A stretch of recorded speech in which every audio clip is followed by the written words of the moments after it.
Hi, this is Brendan from Parker's Witney, and welcome to the first edition of our digital newsletter. Just a couple of thoughts really I want to share with you for this first edition. Firstly, really, it's just a look at what's happening with the market at the moment. And then secondly, a bit of a look ahead at some impending legislation and the impact of that, plus the coronavirus and what it means for landlords and how they can perhaps mitigate the challenges that presents. So first of all, looking at the market, it's been an interesting time. What we've noticed in the last few weeks is actually there's been very little property available in big handfuls. I mean, typically within a 5-mile radius of Witney, you expect there to be in the region of 200 properties available to rent at any given time. Now, at the moment, that's dipping around to about 110 to 120, and that includes some of the short-term holiday lets that are perennially available. So, there isn't much out there. And what that means is that we're finding that landlords can be, a little bit more picky about choosing the right applicant for their property. But also we've seen a bit of a reversal of recent trends and that rents are starting to go back up. I've racked my brains just to try and work out why this might be. And I think there are probably a couple of factors that are influencing this.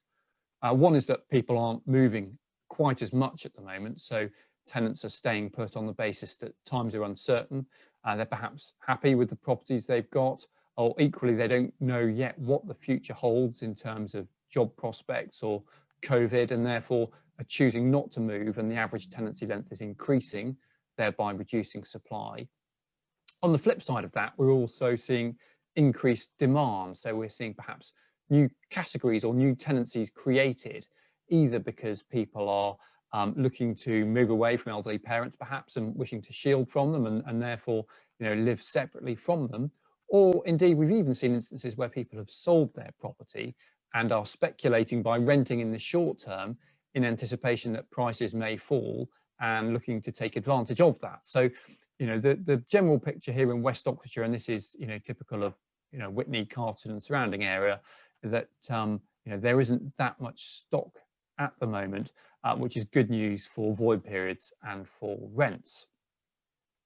The second piece of news that I really wanted to share with you is that the Queen's speech last year announced that Section 21 notices would be abolished. These are as the media call them, the sort of no-fault eviction notice.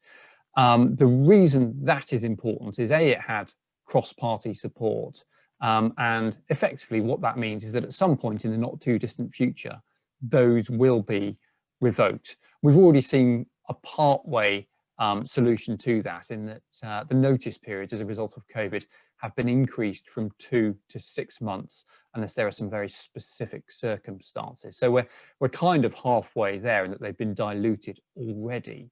But we know that at some point they will be rescinded, that you will not be able to serve so-called no-fault evictions. And I suppose the flip side of that is you will only therefore be able to serve fault evictions. And for a fault eviction to be enacted, you're going to have to get a court order that gives you vacant possession should the tenant not wish to leave their property. So it's absolutely imperative that everything is done properly now, and we forecast ahead for that, so that the tenants don't have an unfair way to legitimately fight a legally binding eviction, in that you've served all the correct paperwork, there's records of all the maintenance issues that have been raised and how those have been dealt with in a timely manner. So there isn't a defence against the Fitness for Human Habitation Act and the Housing Health and Safety Rating System. So all of this sort of stuff must be documented and kept in anticipation of Section 21 notices being rescinded. The perhaps unintended consequence of rescinding Section 21 notices is that unless something is done with regards to rent controls, then there is at the moment a fairly obvious backdoor to no Section 21 notices, and that is to increase the rents until such point as a tenant no longer wishes to stay there. Now, I'm absolutely not advocating that. What I'm saying is, looking ahead, there will inevitably be some people who see that as an option, and therefore it doesn't take the brains of a rocket scientist to perhaps think that some form of rent controls are inevitable to stop effectively evictions through the back door through escalating rents. So it's something we're watching very carefully, something we're aware of. And as a result of that, the changing legal environment, the changing economic environment, we are suggesting to all of our landlords they review whether some sort of rent and legal protection is important to them, because if their tenant circumstances change and they're absolutely wholly reliant on that rental income to pay a mortgage or care home bills or whatever it may be, that perhaps now might be the time to ensure that A, you receive the rent, but B, looking ahead, that you have that legal cover that is necessary should you need to obtain vacant possession through the courts.